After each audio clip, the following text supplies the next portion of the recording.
Madurai ITI மாணவர் நிர்வாணப்படுத்தி தாக்கிய சம்பவம் பெரும் அதிர்ச்சியை ஏற்படுத்திய நிலையில் தாக்குதலில் ஈடுபட்ட மாணவர்கள் மீது வழக்கு பதிவும் செய்யப்பட்டுள்ளது. இது தொடர்பான முழு விவரங்களோடு இணைகிறார் நமது செய்தியாளர் சதீஷ் முருகன். வணக்கம் சதீஷ் முருகன். இந்த சம்பவம் குறித்து கல்லூரி நிர்வாகம் என்ன நடவடிக்கை எடுத்துள்ளது? மேலும் காவல்துறை தரப்பிலிருந்து இந்த சம்பவம் தொடர்பாக என்ன விளக்கம் அளிக்கப்பட்டிருக்கிறது? முழு விவரங்கள். வணக்கம். மதுரை மாவட்டம் உசிலம்பட்டி பகுதி அருகே இருக்கக்கூடிய செக்கானூரணி என்கிற பகுதியில் அரசு ஐடிஐ என்பது இயங்கி வருகிறது.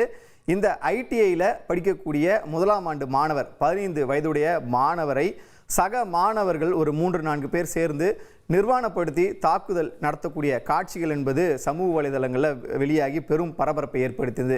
குறிப்பாக சொல்லலாம், இந்த வீடியோக்கள் வெளியான பொழுது இது இரு பிரிவினருக்கு, இரு சமூகத்திற்கு இடையே இருக்கக்கூடிய பிரச்சனை போன்று உருவாக்கப்படுத்தப்பட்டு பெரும் பரபரப்பை ஏற்படுத்தியது. முதல்ல அந்த வீடியோ காட்சிகளை நம்ம பார்த்துடலாம்.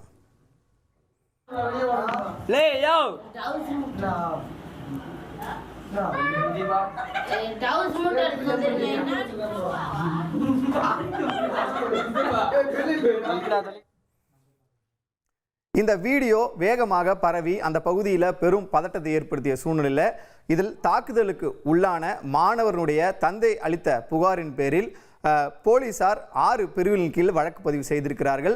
மேலும் இது தொடர்பாக மதுரை மாவட்ட காவல்துறை உயரதிகாரிகள் இந்த வீடியோ குறித்து விளக்கத்தையும் அளித்திருக்கிறார்கள். அந்த விளக்கத்தில் என்னவென்றால், இது இருவேறு சமூகத்திற்கு எதிரான அல்லது இருவேறு சமூகத்தை சேர்ந்த மாணவர்கள் இந்த தாக்குதலில் ஈடுபடவில்லை, அனைவரும் ஒரே சமூகத்தை சேர்ந்தவர் தான் என்றும், அதே போன்று பட்டியலின சமுதாயத்தை சேர்ந்த மாணவர் இதில் தாக்குதலுக்கு உள்ளாக்கப்படவில்லை என்பதை தெளிவுபடுத்தி இருக்கிறார்கள். அதே போன்று இந்த விவகாரத்தை பொறுத்தவரையில் 6 பிரிவின் கீழ் வழக்கு பதிவு செய்திருக்கிறார்கள். இந்த ராகிங் பிரச்சனை என்பது கடந்த தமிழ்நாட்டை பொறுத்தவரையில் 1997ஆம் ஆண்டு முதல் தமிழ்நாட்டிற்கென்று தனியாக ராகிங் தடுப்பு சட்டம் என்று ஒன்று உள்ளது.